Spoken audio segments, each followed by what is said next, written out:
الحمد لله نحمده ونستعينه ونستغفره ونؤمن به ونتوكل عليه ونعوذ بالله من شرور أنفسنا ومن سيئات أعمالنا من يهده الله فلا مضل له ومن يضلل فلا هادي له وأشهد أن لا إله إلا الله وحده لا شريك له وأشهد أن محمدا عبده ورسوله أعوذ بالله من الشيطان الرجيم بسم الله الرحمن الرحيم يا أيها الذين آمنوا اتقوا الله حق تقاته ولا تموتن إلا وأنتم مسلمون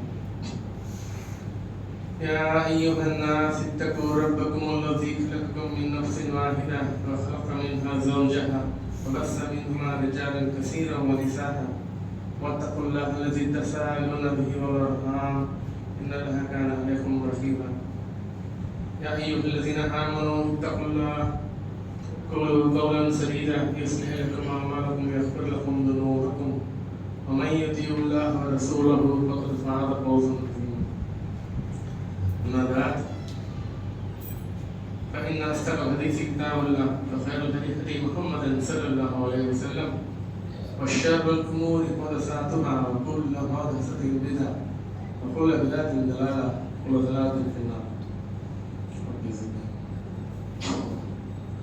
எல்லா புகழும் புகழ்ச்சியும் அந்த சராசரங்களையும் படைத்து பரிபாலித்து கற்கோபித்து அல்லாஹ் ஒருக்கி உரித்தாக்கி சலாமும் சலவாத்தும் நமது முஹம்மது ஸல்லல்லாஹு அலைஹி வஸல்லம் அவர்கள் மீதும் அன்னலாரின் குடும்பத்தார் மீதும் அன்னலாரின் பாதச்சோடுகளை பின்பற்றி வாழ்ந்த சத்திய சகாபாக்கள் உத்தம தோழர்கள் மீதும் அல்லாஹும் அல்லாஹ்வுடைய தூதரும் காட்டி கொடுத்த முறையிலே இந்த ஜுமாவை நிறைவேற்ற வந்திருக்கும் நம் எல்லோர் மீதும் நிரப்பமாக உண்டாகும் என்று பிரார்த்தித்தவனாக அல்லாஹ் நம்மை எதை கடமையாக்கி ஏவிருக்கிறானோ அதை உலகப்பூர்வமாக உள்ளச்சத்தோடு நிறைவேற்றுவதற்கும் எதிலிருந்து நம்மை தவிர்த்திருக்கின்றானோ அதிலிருந்து தவிர்த்திருப்பதற்கும் முதலாவதாக எனக்கும் பிறகு உங்களுக்கும் வசீர் செய்தபடி இந்த ஜுமா குதுபாவுடைய முதல் உரையை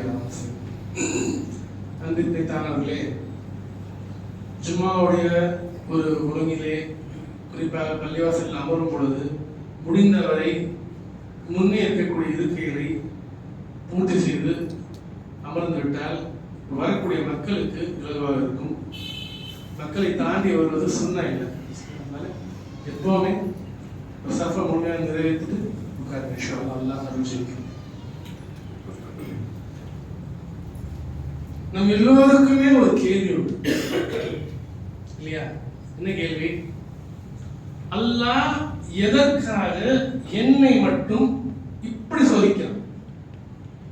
ஒரு பெரும் பிரச்சனை வந்திருக்கும், பொருளாதார ரீதியான ஒரு நெருக்கடி, பிள்ளைக்கு ஃபீஸ் கட்டணும், ஜூன் மாசம் 60,000 ரூபாய் என்னோட பொருளாதாரத்துல இருந்து தாண்டிய ஒரு தொகை, கஷ்டப்பட்டு சில நிறைய வித்து கடனை வாங்கி அந்த ஃபீஸை கட்டியிருக்கேன். பிள்ளை ஸ்கூலுக்கு போயிருப்பான்.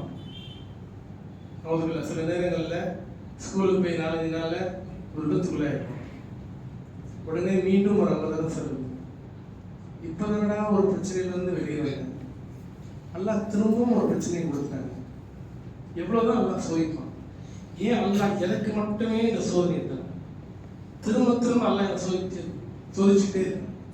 இந்த கேள்வி நம்மள நிறைய பேருக்கு, சொல்லப்போனால் எல்லாருக்குமே இருக்கு, ஒரு கட்டத்தில் வந்துடும். இந்த கேள்வி அதில் என்னென்ன அல்லாஹ் குர்ஆன்ல சூரத்துல் பக்ரால சொல்லக்கூடிய விஷயம் என்ன? وَلَنَبْلُوَنَّكُمْ بِشَيْءٍ مِنَ الْخَوْفِ وَالْجُوعِ وَنَقْصٍ مِنَ الْأَمْوَالِ وَالْأَنفُسِ وَالثَّمَرَاتِ وَبَشِّرِ الصَّابِرِينَ. நிச்சயமாக நான் உன்னை சோதிப்பேன். பசியை கொண்டும், பயத்தை கொண்டும், உன்னுடைய விளைநிலைகளின் நாசத்தை கொண்டும், மரணத்தை கொண்டும், வியாபார நஷ்டத்தை கொண்டும், உணர்வுகளாலும் உணர்ச்சிகளாலும் எல்லா விதத்திலையும் நான் உன்னை சோதிப்பேன். உன்னை சோதிக்க தான் படிச்சிருக்கேன். அந்த சோதனை நேரத்திலே யார் ஒருவர் பொறுமை ஆக்கிறார்களோ, யார் ஒருவர் அந்த சோதனை நேரத்திலே அமைதி ஆக்கிறார்களோ, அந்த சோதனையை புரிந்து கொள்கிறார்களோ, அவர்களுக்கு சுபச்செய்தி இருக்கு. இப்ப இந்த வசனத்தை அல்லாஹ் சுப்ஹானஹு வ தஆலா சூரத்துல் பக்ரால இறக்கும் பொழுது இது ஒட்டுமொத்த உம்மத்துக்கும் வரக்கூடிய ஒரு வசனம். இந்த வசனத்துல தான் அல்லாஹ் சுப்ஹானஹு வ தஆலா தெளிவுபடுத்துகிறார். சோதனை என்று பார்க்கும் பொழுது அதிகமாக சோதனைக்கு உட்படுத்தப்பட்டவர்கள் யார்? அதிகமாக. ஏன்னா நமக்கு எப்பவுமே சோதனைகளை பார்க்கும் பொழுது ஒரு அச்சம் வருது, ஒரு பயம் வருது. அதிகமாக சோதிக்கப்பட்டவர்கள் நம்பியாக்கள், நபிமார்கள்.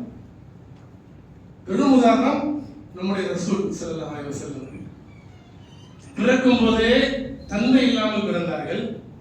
பிறந்து 6 வயதிலே தாயை வந்தார்கள். அதற்கு பிறகு 2 வருடம் தன்னுடைய பார்ட்னர் அவருடைய கட்டுப்பாட்டிலே அவருடைய பராமரிப்பிலே வந்தார்கள். அதற்கு பிறகு தன்னுடைய இளைய தந்தை அபூ தாலிப் அவருடைய கட்டுப்பாட்டிலே வந்தார்கள். சுப்ஹானல்லாஹ், சிந்தித்து பாருங்கள் எத்தனை விதமான கஷ்டம். அபூ தாலிப் அவருடைய வீட்டிலே பிள்ளைகளுக்கு உணவு வைக்கும் போது ரசூலுல்லாஹ் ஸல்லல்லாஹு அலைஹி வஸல்லம் என்ன பண்ணுவாங்க? பின்னால் நிற்பாங்க. ஒரு சங்கடம், ஒரு சங்கோஷம். நம்ம எப்படி முன்னால போய் உட்கார்றது? அவங்க பிள்ளைங்க எல்லாம் உட்கார்ந்த பிறகுதான் ரசூலுல்லாஹ் போய் உட்காருவாங்க. அப்போ சிறு வயதிலிருந்தே அல்லாஹ் சுப்ஹானஹு வ தஆலா எந்த அளவுக்கு சோதித்திருக்கிறார். வாழும் காலத்திலே 6 குழந்தைகள், ஒன்றல்ல ரெண்டல்ல 6 குழந்தைகளை தன் கையால் அடக்கம் செய்தார்.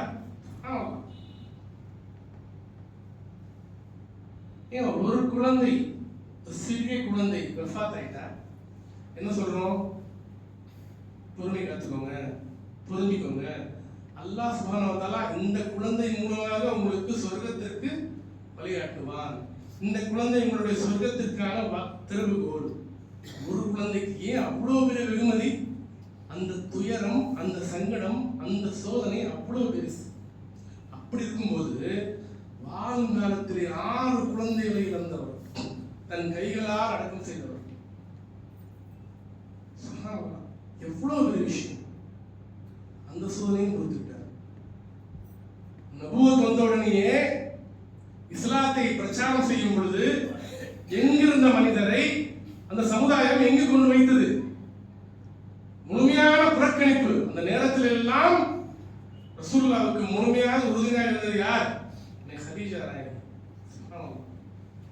அவருடைய மரணம், அவருடைய சிறிய தந்தை 3 வயது இருந்தார், அவருடைய மரணம். இல்ல வாழும் காலத்தில் சமூக பகிஷ்காரம், உண்பதற்கு உணவில்லை. இந்த எல்லா சோதனைகளும் யார் காண்கிறார்? இது எல்லாம் யார் மீது நடக்கிறது? அகிலத்தின் அருட்கொடை. முன்பின் பாவங்கள் மன்னிக்கப்பட்டவர், சுவர்க்கத்திற்குள்ளே முதலே செல்லக்கூடியவர். இவருக்கு தான் இந்த சோதனை, இவருக்கு தான் இந்த சோதனை. அல்லாஹ்வை நான் எப்படி நினைத்துள்ளேன்? நமக்கு நிறைய பேர் தெரியுமா? அல்லாஹ் என்ன மட்டும் தனிப்பட்டவர்கள் பழிவாங்க, அல்லாஹ்வுக்கு என்ன பிடிக்கல அப்படிங்கிற எண்ணம் வந்துச்சு. திருமதி ஹதீஸ், அல்லாஹ் சுப்ஹானஹு வ தஆலா ஒரு மனிதனை நேசிக்க ஆரம்பித்து விட்டால், ஒரு அடியானை நேசிக்க ஆரம்பித்து விட்டால் என்ன செய்வான்? அவனுக்கு சோதனைகளை தருவான், கஷ்டங்களையும் துயரங்களையும் தருவான். எதுவரை தருவான்? எதுவரை தருவான்? நாளை மறுமையிலே அவன் அல்லாஹ்வை சந்திக்கும் பொழுது பாவங்கள் எல்லாம் கழுவப்பட்ட நிலையிலே தூய்மையான ஒரு அடியாராக நிற்க வைக்கும் அல்லாஹ் சுப்ஹானஹு வ தஆலா அவனை சோதிப்பான். சோதனை கொடுத்துட்டே இருப்பான். அப்போ சோதனை இடத்திற்கு வருதுன்னா அர்த்தம் என்ன? அல்லாஹ் நேசிக்கிறான். இப்ப அல்லாஹ்வை பார்க்கக்கூடிய பார்வை அது எப்படி இருக்கணும்? அல்லாஹ் யார்? அல்-வதூத், அதிகமான பாசம் கொண்டவன், அதிகமான நேசம் கொண்டவன். ரசூலுல்லாஹ் சஹாபாக்களோட கேள்விப்பட்ட ஹதீஸ், சந்தையில் போகும்பொழுது, தெருவில் போகும்பொழுது ஒரு பெண்மணி தன் குழந்தையை காணவில்லை என்று அழுகிறார், தேடுகிறார். கொஞ்ச நேரத்துக்கு குழந்தை கிடைச்சிருது. கிடைச்சவங்க ரசூலை கேட்கிறாங்க, இந்த குழந்தையை இந்த பெண்மணி நெருப்பு குன்றுக்குள் போடுவாரா? சஹாபாக்கள் கேட்கிறாங்க, ரசூலுல்லாஹ் என்ன சொல்றீங்க? இப்பதான் நம்ம பார்த்தோம் எப்படியெல்லாம் நம்ம துடிச்சாங்க, எப்படி போடுவாங்க? அல்லாஹ் சுப்ஹானஹு வ தஆலா இந்த தாயை விட பன்மடங்கு அதிகமாக பாசம் கொண்டவன், பன்மடங்கு பாசம் கொண்டவன். சோதிக்கிறான் என்றால் இந்த உலகத்திலே அல்லாஹ் ஏன் சோதிக்கிறான் என்பதை நாம் சிந்திக்க வேண்டும். என்னுடைய பாவத்தை அல்லாஹ் தூய்மைப்படுத்துகிறான், கழுவுகிறான், என்னை சுத்தப்படுத்துகிறான். அப்போ இன்னைக்கு ஜும்மா பார்க்க பொழுது இன்ஷா அல்லாஹ் சோதனையின் போது என்னுடைய நிலை எப்படி இருக்கும், நான் எதை கொண்டு அந்த சோதனையை தாண்டி புரிந்து வரணும். இப்போ நிறைய பேர் சொல்லிடுவாங்க, நீங்க வரீங்க சொல்றீங்க போயிடுறீங்க, நான் வர்ற கஷ்டம் எனக்கு தான் தெரியும். அல்லாஹ் எப்படியெல்லாம் சொல்லிக்கிறான்னு உங்களுக்கு தெரியுமா? இந்த பிரச்சனை எனக்கு தான் இருக்குது.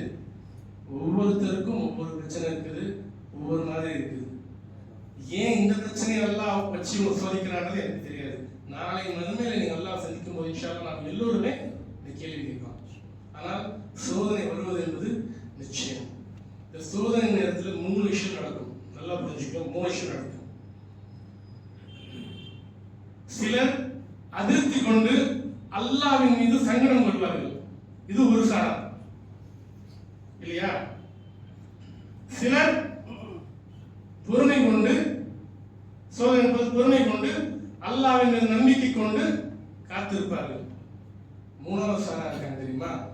அவர்கள் தான் சோதனையை புரிந்து கொள்வார், சோதனையை புரிந்து கொள்வார்கள், அல்லாஹ்வுக்கு ஷுக்ர் செய்து கொண்டே இருப்பார். எல்லா நிலையிலுமே சோதனை வரும்போது தளர்ந்துட மாட்டாங்க. அவருடைய நாவ் அல்லாஹ்வுடைய திக்ரில் இருந்து திரும்பாது. அவர்கள் தான் மூமின்களிலே உச்சகட்ட மூமின்கள்.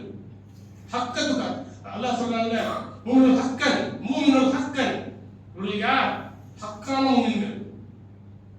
சூரத்துல் அன்ஃபாலுடைய 4வது வசனத்தில் அல்லாஹ் சொல்லியிருக்காங்க. இந்த மூமின்கள் யார் என்றால் சோதனை கட்டத்திலே அதை புரிந்து கொண்டு அந்த நேரத்திலுமே அல்லாஹ்வுக்கு ஷுக்ர் செய்தவர்களாக இருப்பார். ரசூலுல்லாஹ் அதான் சொல்றாங்க, ஒரு முறை சஹாபாக்கள் உட்கார்ந்துட்டு இருக்காங்க, சிரிக்கிறாங்க. ரசூலுல்லாஹ் அவங்க என்ன பண்றாங்க? புன்முறுவல் தான் தர்றாங்க. சிரிக்கிறாங்க, ஏதோ சொல்ல வராங்கன்னு அர்த்தம். ரசூலுல்லாஹ் சொல்றாங்க, சஹாபாக்கள் கேட்கிறாங்க, ரசூலுல்லாஹ் எதற்காக சிரித்தீர்கள் கேட்டால் ரசூலுல்லாஹ் சொல்றாங்க, ஹாதா அம்ருல் பின் ஹாதா பல்லி அம்ருல் மூமின். ஒரு மூமினுடைய நிலை நினைச்சா வியப்பா இருக்குது. அவனுக்கு சோதனை ஏற்பட்டால் அவன் புரிந்து கொள்கிறான், சபர் செய்கிறான், அதை ஏற்றுக்கொள்கிறான். அவனுக்கு சந்தோஷமான ஒரு விஷயம் நடந்தால் அல்லாஹ்வுக்கு ஷுக்ர் செய்கிறான். ஒரு மூமினுடைய நிலை தான். ஒரு நல்ல விஷயம் நடக்குது, ஒரு பொருளாதார லாபம் கிடைத்தது, அல்லாஹ்வுக்கு ஷுக்ர் செய்யணும். முதல்ல அல்ஹம்துலில்லாஹ், அல்லாஹ் கொடுத்தான். இது என்னோட முயற்சியாலோ அல்லது என்னோட உழைப்பாலோ என்னோட திறமையாலோ கிடைக்கல, இது யாருடைய அருள்? அல்லாஹ்வுடைய அருள் என்பதில் உறுதி கொண்டு அல்லாஹ்வுக்கு ஷுக்ர் செய்யும். சோதனை வந்தால் திரும்ப திரும்ப நம்ம கேட்டுட்டே இருக்கோம், என்னது? ஒரு காய்ந்த இலை கூட அல்லாஹ்வின் அனுமதியின்றி விழாது. அப்போ ஒரு சோதனை எப்படி வருது, யாரோட அனுமதியோடு வருது, அதை பார்க்கணும். சோதனை என்பதை பார்க்க கூடாது, சோதனை அனுப்பியவன் யார்? சோதனையை பார்த்தோம்னா தளர்ந்துடும். சோதனை அனுப்பியவன் யார்? மலையை பார்க்கிறோம், வெள்ளத்தை பார்க்கிறோம், வெள்ளத்தை அனுப்பியவன் யார்? அவனை பாருங்க. அந்த அல்லாஹ் சுப்ஹானஹு வ தஆலா உங்களுக்கு ஒரு கைர் நினைக்கிறான். நிறைய பேருக்கு கைர் ஷர்ன் கேள்விப்பட்டிருக்கீங்களா? கைர் ஷர், கதர்ல வந்து கைரும் இருக்கும் ஷர்ரும் இருக்கும். ஷர்ன்னு சொல்றோம்ல, அதுவும் கைர் தான். நமக்கு ஷர்ரா தெரியும், ஆனா அதுல அல்லாஹ் கைர் வச்சிருக்கான். அல்லாஹ்விடத்திலே ஷர்ன்ற விஷயமே கிடையாது, எல்லாம் நன்மையான விஷயம் தான். ஒரு மவுத் ஏற்படுது, ஒரு மவுத் 30 வயசுல ஒருத்தர் இறந்து போகிறார். சமீப காலமா பார்த்தோம், ஒரு உடற்பயிற்சி செய்யும் பொழுது முஸ்லீம் ஒருவர் மௌத்தானார், 34 வயசு இருக்கு. அதை நம்ம ஷர்ரா பார்க்கிறோம், இப்படி ஆயிடுச்சு, அவர் மவுத் ஆயிடுச்சு, அறியாத வயசு. அது ஷர் இல்லை, அது கைர். அதுல என்ன கைர் இருக்குது? அல்லாஹ் ஹக்கீம், அவன் ஹிக்மத்துள்ளவன். அவனுக்கு தான் தெரியும் எதற்காக இந்த மவுத் இந்த நேரத்தில் ஏற்பட்டது. அந்த குடும்பத்தை அல்லாஹ் சுப்ஹானஹு வ தஆலா சோதிக்கிறான் என்றால் ஒரு காரணத்தோடு சோதிக்கிறான். அன்றைக்கின சகோதரர்களே, அல்லாஹ்விடத்திலே எல்லாமே கைர் தான், ஷர் கிடையவே கிடையாது. பார்ப்பதற்கு நமக்கு கயிறு ஷரா தெரியும். ஆனால் எல்லாமே ஷரா கிடையாது, எல்லாமே கயிறு தான். எல்லாமே நன்மை நடந்தாலும் கயிறு தான், ஒரு தீங்கு நடந்தாலும் கயிறு தான். அந்த கயிறை பற்றி நம்ம பின்னால் உதாரணத்துக்கு பார்த்தீங்கன்னா, உங்களுக்கு ஒரு வியாபாரம் வந்து ஒரு கடை வந்திருக்கும், அந்த கடையை எடுக்கிறதுக்கு போராடுவீங்க, 2 லட்சம் பொருளாதாரம் தேவை, கஷ்டப்பட்டு கடைசியில் என்ன ஆகும், இந்த கடை கைவிட்டு போயிடும். கடை கைவிட்டு போன ஒரு வருஷத்துக்கு அப்புறம் பார்த்தீங்கன்னா, யார் அந்த கடையை வச்சாலும், யார் அந்த கடையை நடத்தினாலும் அந்த கடை பெரும் நஷ்டத்துக்குள்ள இந்த கஷ்டத்தை கடையில் வியாபாரமே இருக்காது. அப்போ உணர்வோம், அல்லாஹ் பாதுகாத்துட்டான். நான் துவா கேட்டேன், என்னன்னு, யா அல்லாஹ் இந்த கடையை எனக்கு ஆக்கி தருவாய். அல்லாஹ் பார்த்தா இது ஒரு கயிறு இல்லை, இது ஒரு நன்மை இல்லை, அல்லாஹ் பிற்படுத்திட்டான், அல்லாஹ் மறுத்துட்டான். நமக்கு அப்பதான் தெரியும், அந்த நேரத்துக்கும் சங்கடம் இருக்கும், பொருந்திக்க மாட்டோம். இல்லை கொஞ்சம் நம்ம நாடித்தான் கிடைச்சிருக்குமே, இன்னொருத்தருக்கு கொடுத்துருக்கேன்னு என்ன வரும். ஆனால் சில காலங்களுக்கு பிறகு அந்த கடையில நஷ்டம் ஏற்படும் நமக்கு புரியும், அல்லாஹ் இந்த நன்மைக்காக தான் செஞ்சிருக்கான். அல்லாஹ் செஞ்சிருக்காங்க யாருக்காக? என்னுடைய நன்மைக்காக, என்னுடைய செயலுக்காக செஞ்சிருக்கான்றது புரியும். அல்லாஹ் சுப்ஹானஹு வ தஆலா தன் அடியார்களை நேசிக்கிறான், கைவிட மாட்டான், சோதிப்பான், சில விஷயங்களை தாமதிப்பான். அது எல்லாத்துக்குமே உனக்கு கை இருக்கும். ரசூல் என்ன பண்ணாங்க 23 வருஷத்துல இந்த சோதனைகளை எப்படி எதிர்கொள்வது? சஹாபாக்களின் ஒட்டுமொத்த மனித சமுதாயத்துடைய பார்வையை மாற்றினார். எப்படி இதை சந்திக்கணும், எப்படி இதை பார்க்கணும், அதற்கான சில வழிமுறைகளை காட்டி கொடுத்தாங்க. சரியா? இப்ப நம்ம பார்க்க போற சில விஷயங்கள் குர்ஆனிலும் சுன்னாவிலும் இருக்கக்கூடிய விஷயங்கள், கேட்ட விஷயங்கள் தான். நான் பேசும்போது ஒரு ஜுமால சத்தீப் வந்து பேசுறாங்கன்னா, அந்த குர்ஆன்ல இருக்கக்கூடிய வசனங்கள், ஹதீஸ்கள் இதை வச்சு தான் சொல்ல முடியும். ஆனால் நமக்கு அதில் கிடைக்கக்கூடிய படிப்பினைகள் ஒவ்வொருவரும் சொல்லும்போது ஒவ்வொரு மாதிரி இருக்கு. அது நமக்கு சில விளக்கங்கள் கிடைக்கும். ரசூலுல்லாஹ்வும் அல்லாஹ்வும் நமக்கு காட்டி கொடுத்த விஷயம். நான் 5 விஷயம், நம்ம 5 விஷயம் எடுத்து நிறைய விஷயங்கள் இருக்குது, நான் எடுக்கும் 5 விஷயம். ஒரு நாள் ஆயிஷா நாயகி ரலியல்லாஹு தஆலா அன்ஹு ரசூலை பத்தி கேட்குறாங்க, ரசூலுல்லாஹ் உங்கள் வாழ்க்கையிலே உங்களுக்கு சிரமமான கஷ்டமான காலம். ரசூலுல்லாஹ் சொல்றாங்க, 2 வருஷத்துக்கான புறக்கணிப்பு, சமூக பகிஷ்காரம். மதீனாவில இருந்து வெளியேற்றப்பட்டோம், மக்காவில இருந்து வெளியேற்றப்பட்டோம். குறைஷிகள் புறக்கணிச்சாங்க, உணவில்லை. என்னுடைய மனைவியும் என்னுடைய சிறிய தந்தையும் வஃபாத் ஆகிட்டாங்க, 2 பேரும் வஃபாத் ஆகிட்டாங்க. ஒரு சின்ன இடைவெளி, 2 பேரும் ரசூலுல்லாஹ்வுக்கு தூண் மாதிரி இருந்தாங்க, 2 பேரும் வஃபாத் ஆகிட்டாங்க. அந்த காலகட்டத்தில் ரசூலுல்லாஹ் சரி இவர்கள் தான் இஸ்லாத்தை ஏற்றுக்கொள்ளவில்லை, தாயிஃப் செல்லலாம் என்று தாயிஃப் போறாங்க. அங்க போயிட்டு மார்க்கத்தை எடுத்து சொல்றாங்க, அல்லாஹ்வோட மார்க்கத்தை எடுத்து சொல்றாங்க. என்ன நடந்தது? ரசூலுல்லாஹ்வை கிண்டல் பண்ணாங்க, என்ன பைத்தியக்காரன் சொன்னாங்க. அதை விட அதிகமாக பிள்ளைகளை வைத்து கல்லை வைத்து எறிந்தார்கள். ரசூலுல்லாஹ் ஓடி வந்தார், அந்த இடத்துல இருந்து ஸல்லல்லாஹு அலைஹி வஸல்லம் ஓடி வந்தாங்க. எந்த அளவுக்குன்னா ரத்தம் தலையிலிருந்து சொட்டி காவலியா போகுது, அந்த அளவுக்கு ரத்தம் சொட்டுது. அவ்வளோ ஒரு வேதனை, அவ்வளோ ஒரு கஷ்டமான நாள். ரசூலுல்லாஹ் சொல்றாங்க, அந்த நாள், அந்த தாயிஃபுடைய நாள், அந்த நாள் தான் என்னுடைய வாழ்க்கையிலே நான் மிகவும் சங்கடப்பட்டேன். தாயிஃபுக்கு பிறகு என்ன நடந்தது? இஸ்ரா மிஅராஜ். அல்லாஹ் சுப்ஹானஹு வ தஆலா ரசூலுல்லாஹ்வை தன்னிடத்தில் அழைத்து 7வது வானத்திற்கு அவருக்கும் இந்த ஒட்டுமொத்த சமுதாயத்திற்கும் கொடுத்த பரிசுதான் ஸலாம், தொழுகை. அதிகமாக புறக்கணிக்கப்படக்கூடிய ஒரு ஃபர்த். முஸ்லிம் சமுதாயம் தன்னையும் மாற்று மத சமுதாயத்தையும் பிரித்து பார்க்க வேண்டும் என்றால், நான் தொழுகிறேனா இல்லையா என்று பார்த்தால் போதும். நான் ஒரு கால் வேண்டும் என்று அறிந்து சோம்பலால் தொழாமல் இருக்கிறேன் என்றால், நான் என்னை முஸ்லிம் என்று சொல்லவே எனக்கு கூச்சமாக இருக்க வேண்டும். சொல்லி கேட்டாங்க, ஈமான் கொள்ளாதவனையும் ஈமான் கொண்டவனையும் பிரிப்பது என்னது? தொழுகை. இன்னைக்கு தொழுகை அதிகமாக புறக்கணிக்கப்படக்கூடிய விஷயம். முஸ்லிம்களா ரசூலுல்லாஹ்வுக்கு பலமா இருந்தது. எல்லா நேரங்களிலும் ரசூலுல்லாஹ் உதவி தேடி தொழுகையில் தான் உட்கார்ந்தார்கள். பதில பாப்பீங்க, பதிலுக்கு முன்ன நாள் ரசூலுல்லாஹ் தொழுகையில் உட்கார்ந்து துஆ செஞ்சாங்க. ஒரு பிரச்சனை வரும்போது ரசூல் எங்க போவாங்க? தொழுகைக்கு. நம்ம தொழ போறது இல்ல. என்னப்பா தொழ போல? எப்பா தலைக்கு மேல 1000 பிரச்சனை இருக்குப்பா, எங்க தொலை போறது? நேரம் சரியா இருக்கு. பொருளாதார ஈட்டத்துக்கே நேரம் சரியா இருக்கு. எங்க தொலை போறது? நமக்கு பிரச்சனை வந்தா தொழுக மறந்துடுது. ஆனா ரசூலுல்லாஹ்வுக்கு பிரச்சனை வந்தா தொழுக ஞாபகத்துக்கு வரும். தன்னுடைய மகன் இளைய மகன் இப்ராஹிம் அவர்கள் வஃபாத்தான பிறகு அவர்களை அடக்கம் செய்து வருகிறார்கள். அந்த நேரத்தில் சூரிய கிரகணம் ஏற்படுது. ரசூலுல்லாஹ் வாழ்க்கையில பார்த்த ஒரே கிரகணம் தான் சூரிய கிரகணம் ஏற்படுது. எல்லாம் என்ன செய்யணும் தெரியுமா? அல்லாஹ்வுடைய தூதருடைய மகன் இறந்து விட்டதால் தான் கிரகணம் ஏற்பட்டிருக்கிறது. நான் ரசூலுல்லாஹ் அதை மறுத்துட்டாங்க. எப்படி மறுத்தாங்க? கிரகணத்தை பார்த்த உடனே பள்ளிக்கு ஓடினார்கள். ரசூலுல்லாஹ் பயந்துட்டாங்க. அல்லாஹ்வுடைய அஸாப் இறங்கு வரும். பள்ளியில் போய் தொழுதுட்டு அதுதான் நமக்கு வழிமுறை. அந்த சூரிய கிரகணத்துக்கு தொழுவது இந்த சொன்னாங்க கடைபிடிக்கிறது. தொழுதுட்டு ஒரு ஹுத்பாவும் கொடுத்தாங்க. நசியாவும் சொன்னாங்க. ஒரு பயணம் பண்ணாங்க. என்ன பண்ணாங்க? யாருடைய மௌத்துக்காகவும் எதுவும் மாறாது. யாருடைய மௌத்தும் எந்த ஒரு பாதிப்பும் ரசூலுல்லாஹ் அங்கேயே போட்டாங்க. இப்போ தொழுகை ரசூலுல்லாஹ் அந்த அளவுக்கு மிக அதிகமாக நேசித்தார்கள். கண் குளிர்ச்சினாங்க. கண் குளிர்ச்சி தொழும் பொழுது ரசூலுல்லாஹ்வுக்கு அவ்வளவு சந்தோஷமா இருக்கும். அந்த ஆயிஷா கேட்கிறாங்க, யா ரசூலுல்லாஹ் முன்பின் பாவமாக மன்னிக்கப்பட்டவர்கள் நீங்கள், இரவு நேரத்தில் காலை எடுக்க காலைங்க ஏன் தொழுவீங்க? ரசூலுல்லாஹ் சொன்னாங்க, நன்றி உள்ள அடியான் இருக்கக்கூடாதுதான்.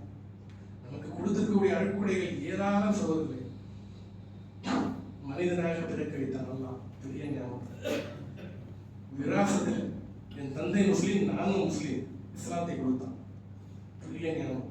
இஸ்லாத்தை கொடுத்த நமக்கு அல்லாஹ் தௌஹீதை கொடுத்தான். மூமினானோம். வெறும் முஸ்லீமாக நான் மூமினான தௌஹீதை கொடுத்தான். தௌஹீதை அனுப்பிச்சான். நேரலை கொடுத்தான். பொருளாதாரம் கொடுத்தான். சுப்ஹானல்லாஹ். ரசூலுல்லாஹ் வீட்டில் தொடர்ச்சியா 3 நாட்கள் கோதுமையால் செய்யப்பட்ட ரொட்டிகள் சாப்பிட்டது. நமக்கு என்ன உணவு? தூங்கத்துக்கு ஏசி இல்லாம எந்த வீட்டிலுமே இல்லை. எல்லா வீட்டிலும் அருந்துல ஏசி இருக்கு. இவ்வளவு ஞாபகம் இருக்குது. பயந்துருக்கோமா? அல்லாஹ் இதெல்லாம் கேள்வி கேட்பாங்க. இந்த எல்லாத்தையும் கொடுத்துக்கிறோம். அல்லாஹ்வுடைய தொழுகை, அவனுடைய கடமை, அவனுடைய கடமை புறக்கணிக்கிறேனே, எனக்கு எத்தனை பேருக்கு பயம் இருக்கு? நம்ம எத்தனை பேருக்கு பயம் இருக்கு? யோசிக்கிறோமா? சிந்திக்கிறோமா? ரசூலுல்லாஹ்வுக்கு அல்லாஹ் சுப்ஹானஹு வ தஆலா மேராஜ்ல அழைச்சி கொடுத்தாங்க. பைசா 5 வக்த் தொழுகை. ஒரு வக்துக்கு 10 நிமிஷம் வச்சாலும் 5 வக்துக்கு 50 நிமிஷம் தான். வெறும் 50 நிமிஷம். சுன்னா, நஃபில், உபரியா தொழுகைலாம் விட்டுருங்க. ஃபர்லான தொழுகை. யார் ஒருவர் ஜும்மா அன்று ஃபஜர் தொழவில்லையோ அறிந்தே பொடுவக்கிலே அவருடைய ஜும்மா எந்த வகையில் ஏற்றுக்கொள்ளப்படும்? ஜும்மா முடித்த பிறகு அசர் தொழவில்லையோ அவருடைய ஜும்மா எந்த வகையில் ஏற்றுக்கொள்ளப்படும்? என்ன தைரியத்தில் இருக்கும்? ஜும்மாவை மட்டும் சடங்காகிட்டோம். சடங்கு. நான் ஜும்மாவுக்கு போயிட்டா முஸ்லீம், என் ஈமான் உறுதியா இருக்கு. அல்லாஹ் பாதுகாத்தவரை தவிர சில பேர் தான், ஒட்டுமொத்த சமயத்தில் பார்ப்போம், சில பேர் தான் ஜும்மாவுக்கு ஹதீப் மண்டல ஏற்றுக்கிறாங்க. ஏன்? உறுதியான நம்பிக்கை. யார் ஒருவர் ஹதீப் மண்டல ஏறின பிறகு வராங்களோ அவருடைய பெயர்கள் பதிவேட்டில் எழுதப்படாது. அப்ப உறுதியா நம்புறவங்க இங்க என்ன பண்ணுவாங்க? நம்புறவங்க ஜும்மாவில் ஹதீப் நாளே வந்துடுறாங்க. நம்பிக்கை ஈமான் குறைஞ்சிக்கிட்டே இருக்கு. ஈமான் பலகீனமாகிட்டே இருக்கு. தொழுகை விஷயத்துல அவ்வளவு பொழுதுக்கு இருக்கும். ரசூலுல்லாஹ் தொழுகை தான் நமக்கு ஒரு ஆயுதமாக காட்டினாங்க. அடுத்த விஷயம், முக்கியமான விஷயம், துவா. துவா எவ்வளவு ஒரு விஷயம் தெரியுமா? நம்ம நிறைய பேர் உட்கார்ந்து துவாவே கேட்கறது. தொழுகைக்கு பிறகு உட்கார்ந்து திக்ரே பண்றது. தொழுது முடிச்சோடனே ஓடிடும். குறிப்பா மகரிப் தொழுகையில, அசர் தொழுகையில நானும் பார்ப்போம். சலாம் சொல்லி திருமணம் தான் எல்லாம் பறந்துடுறாங்க. சிட்டா உட்கார்ந்து அந்த நேரத்தில் அல்லாஹ் திக்ர் பண்ணுவோம், தொழுவோம். 4 ரக்காத் அசர் தொழுது இருக்கேன், 3 ரக்காத் மகரிப் தொழுது இருக்கேன். அந்த தொழுகையோட வசீலா வச்சு துவா கேட்கிறேன் கேட்குறது. ஆனா மாறாக ரசூலுல்லாஹ் வசூலா வச்சு கேட்கறது, அவுலியாக்கள் வசூலா வச்சு கேட்கறது, இதெல்லாம் பண்றாங்க. தான் செய்த அமல் அதை வச்சு துவா கேட்கறது. நோம்பு நேரத்தில் பார்க்கணும். எத்தனை பேர் நோம்பு எப்படி பட்டி எடுக்கிற மாதிரி ஒரு ஒரு ஒரு பிராக்டிஸா பண்ணிட்டு போறாங்க, தவிர நோம்புல இருக்கக்கூடிய அந்த ஹொஷுவை பார்க்க மாட்டாங்க. நம்ம நிலைமை இப்படிதான். மூசலையும் ரசிகர்களாக ஒரு இடத்துல மூசலமா நினைக்கணும். அவரிடத்துல அவரோட கணவர் மூசலமா வராங்க. ஒரு நாள் சொல்றாங்க, இன்னைக்கு மஜ்லிஸ்ல ரசூலுல்லாஹ் ஒரு துவா சொல்லி கொடுத்தாங்க. ரொம்ப அருமையான துவா. என்ன துவா? இன்னா லில்லாஹி வ இன்னா இலைஹி ராஜிஊன் அல்லாஹும்ம அஜ்ர்னி ஃபீ முஸீபத்தி வ அக்லிஃப் லி கைரன் மின்ஹா. நமக்கு முதல் பாட்டு தெரியும். ஒரு சோதனை கலந்து போனா, மௌத்து செய்து வந்தா, ஒரு விபத்து கீழே போட்டோம்னா முதல் பாட்டு சொல்லிடுவோம். இன்னா லில்லாஹி வ இன்னா இலைஹி ராஜிஊன். அடுத்த பாட்டுனது அல்லாஹும்ம அஜ்ர்னி ஃபி முஸீபத்தி வக்லிஃப் லி கைரின் மின்ஹா. யா அல்லாஹ், நான் எந்த முசீபத்தை எதிர்கொண்டேனோ அதற்கான கூலி எனக்கு தருவாயாக, அஜர் கொடுப்பாயாக. மேலும் நான் எதை இழந்தேனோ அதை விட சிறந்தது எனக்கு தருவாயாக. கணவன் மனைவி 2 பேரும் துவா பத்தி பேசி டிஸ்கஸ் பண்ணி நம்ம இன்னைக்கு டிஸ்கஸ் பண்றோம். வீட்டுக்கு போய் உட்காந்து பார்க்கும்போதே, வீட்டுக்கு போகும்போதே முதல்ல ரிமோட்டை தேடுறது. ஒன்று பையன் வச்சிருப்பா, இல்லை பொண்ணு வச்சிருப்பா, மனைவி வச்சிருப்பா, அதை அப்படி பிடிங்கி நம்ம பார்க்கறது ரிமோட்டை. நியூஸ் சேனலை பார்ப்போம். சாப்பிடும்போது சாப்பிட்டுட்டு இருப்போம், டிவி பார்த்துட்டு இருப்போம். உட்கார்ந்து மனைவி மக்களோட பேசுறோமா? இயல்பா சொல்லுங்க. ஒவ்வொருத்தரும் தனிப்பட்ட முறையில் மாசம் செய்யுங்க. ரசூல்லா கிட்ட வந்துட்டு அபூ சலமா வந்து சொல்றாங்க, கொஞ்ச நேரத்துல அபூ சலமாவை பார்த்துட்டாங்க. ரசூல்லா அங்க இருக்காங்க. ரசூல்லா தான் அவங்க கண்ணையை மூடுறாங்க. உம்மு சலமா வந்து யோசிக்கிறாங்க, இந்த துவாவை அபூ சலமா சொல்லி கொடுத்தாங்க. துவாவோட அர்த்தம் என்ன? எந்த முசீபத்தை நான் எதிர்கொண்டேனோ அதற்கான கூலியை தருவாயாக. அது சரிதான், அல்ல அதுக்கு கூலி தருவான். அபூ சலமா இழந்தேன், கணவன் இழந்தேன். 2வது பகுதி என்னது? எதை நான் இழந்தேனோ அதை விட சிறந்தது தருவாயாக. ஒட்டுமொத்த மதீனாவை என் கணவரை விட சிறந்தவர் கிடையாது. ஒட்டுமொத்த மதீனாவை இருந்தாலும் துவா சொல்றாங்க. என்ன நம்பிக்கையில? அல்லாஹ்வும் அல்லாஹ்வுடைய தூதரும் இந்த 2 பேர் மட்டுமே வச்சு கேட்கறது. அல்லாஹ்கிட்ட சொல்லி கொடுத்தது அல்லாஹ்வுடைய தூதர். நான் கேட்கறது துவா கேட்டேன். என்ன நடந்தது? இதான் முடிஞ்ச உடனே ஹுஸ்னுல் குலுக், படைப்புகளிலே சிறந்த படைப்பு ரசூலுல்லாஹ்வே கனவுல வந்தார். துஆவுடைய வலிமை. துஆனா என்ன தெரியுமா? நிறைய பேருக்கு புரியறது இல்லை. உபூதியத், இபாதத்துடைய உச்சகட்ட நிலை. நான் அடியான், நான் உன் அடிமை, நீ எஜமான் என்று அல்லாஹ்விடத்திலே முழுமையாக மண்டிட்டு கேட்கக்கூடிய விஷயம் தான் துஆ. அது அல்லாஹ் விரும்புகிறான். அல்லாஹ் அதை மிகவும் விரும்புகிறான். என்கிட்ட எதுவுமே இல்லை, என்னுடைய தரப்புல எந்த ஒரு சக்தியும் இல்லை, எனக்கு எந்த திறமையும் இல்லை, நீதான் எனக்கு தர வேண்டும் என்ற விஷயத்தை மீண்டும் மீண்டும் வலியுறுத்துவதுதான் துவா. நம்மளுடைய துவாவே கிடையாது. துவா கேட்க மறந்துடும். துவாவுக்கு அர்த்தமும் தெரியாது. துவாவை விளங்கக்கூடிய விதத்தில் விளங்க. ரப்பனா ஆத்தினா ஃபித் துன்யா ஹஸனா வ ஃபில் ஆখিরাতি ஹஸனத்தும் வ கினா அஸாபன் நார். யா அல்லாஹ், இந்த துன்யாவில் எனக்கு ஹஸனாவை தா, நலவை தா, மறுமையிலும் நலவை தா, நரக நெருப்பிலிருந்து பாதுகாத்து. 3 பாட்டு. முதல் பாட்டு துன்யாவில் நலவை தா, 2வது பாட்டு மறுமையில நலவை தா, 3வது மறுமையில நரக நெருப்பிலிருந்து பாதுகாத்து. முதல் பாட்டுக்கே வருவோம். முதல் பாட்டு வரும். இந்த உலகத்தில் நலவைத்தா என்றால் எது நலவு? ஹஸனா என்பது எது? நம் சிந்தனை எங்க இருக்குது? உலகத்துல, துனியால இருக்கு. உலமாக்கள் சொல்லும் பொழுது ஹஸனா என்று பிரிக்கும் பொழுது எதை பிரிக்கிறார்கள்? முதல்ல இல்மோடு வரக்கூடிய இத்தாத். நீ கல்வி கற்றுக்கொண்டு கட்டுப்படவில்லை என்றால் அந்த இல்மு குப்பைக்குதான். 2வது சாலியான மனைவி, 3வது சாலியான பிள்ளைகள், பிறகு பொருளாதாரம், பிறகு விசாலமான இப்படி வரும். ஆனால் எந்த ஒரு துனியா நலவும் என்னுடைய மறுமையை பாதிக்குது என்றால் அது நலம் அல்ல. என் மறுமையை கிடைக்குதுன்னா அடுத்த பலத்தனை ரப்பனா ஆத்தினா ஃபித் துன்யா ஹஸனா வ ஃபில் ஆখিরাতি ஹஸனா. ஆখিরাத்தை கிடைக்கக்கூடிய எதுவுமே நலம் இல்லையே, எனக்கு ஏன் தெரியல? தெரியல. துஆவை விளங்கணும். துஆல நான் என்ன கேட்கிறேன், அப்ப என்கிட்ட என்ன பண்பு இருக்கணும், அது கேட்டதான் தெரியும். அது நம்ம புரிஞ்சதானே. நம்ம ஒரு காலத்துல குரான் பள்ளிக்கு போகும்பொழுது துஆவை இஸ்திவாலை கேட்டாங்க, நம்மளும் கேட்டு வழங்கிட்டோம், ஓதுறோம். அந்த துஆவோட அர்த்தம் எங்க விளங்கி இருக்குமா? அந்த துஆ குரான்ல எங்க வருது தெரியுமா? எப்ப அல்லாஹ் இருக்கான்னு தெரியுமா? ஏன் இருக்கான்னு தெரியுமா? சூரா பக்ரால இருக்குது 199வது வசனம், 200வது வசனம், 2 வசனத்துல எல்லாம் விளக்கம் கொடுப்பான். எதுக்கு இந்த துஆ வருதுன்னு நமக்கு தெரியாது.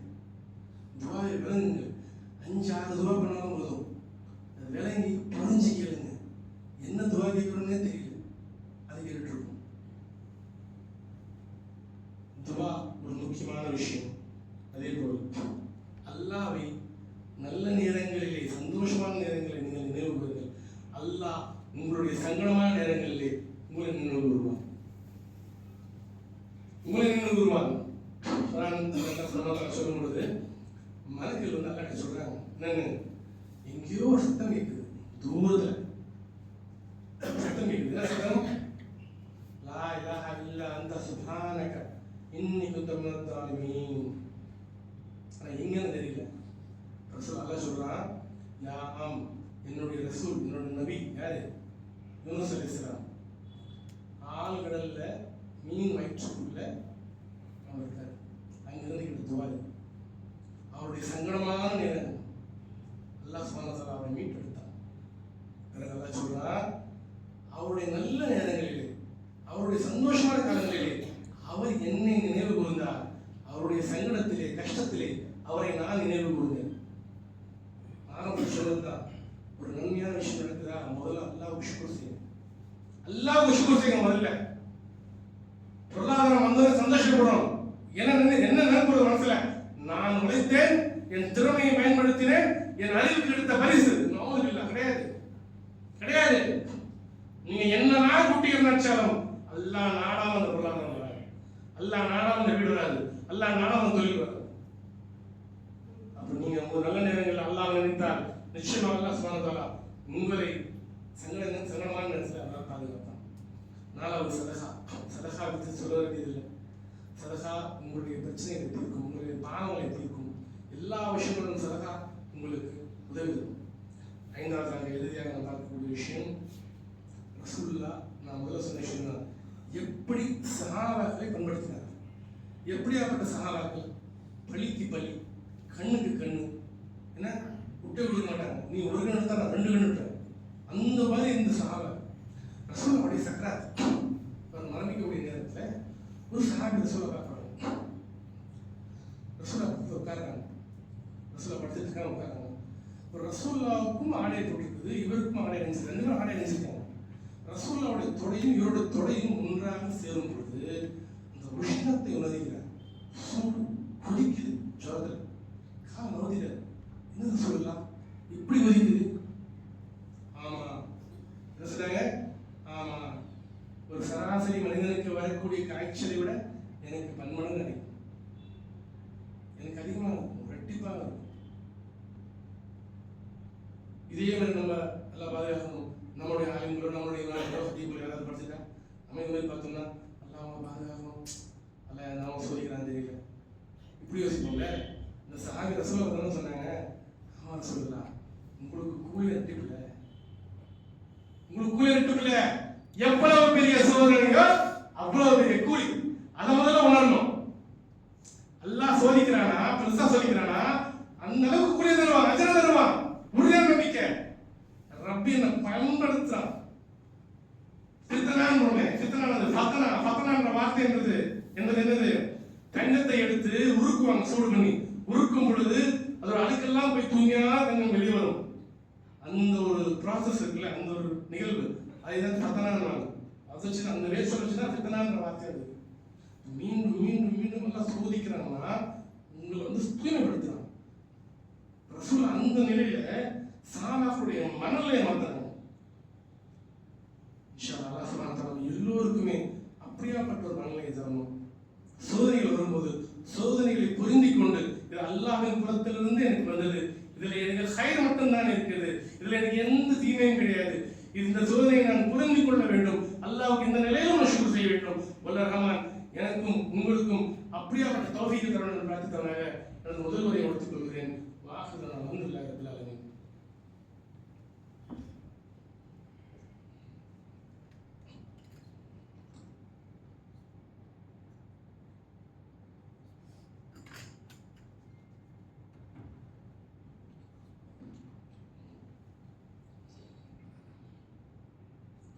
அல்ஹம்துலில்லாஹி ரப்பில் ஆலமீன் வ ஆகிருல் முத்தகீன்.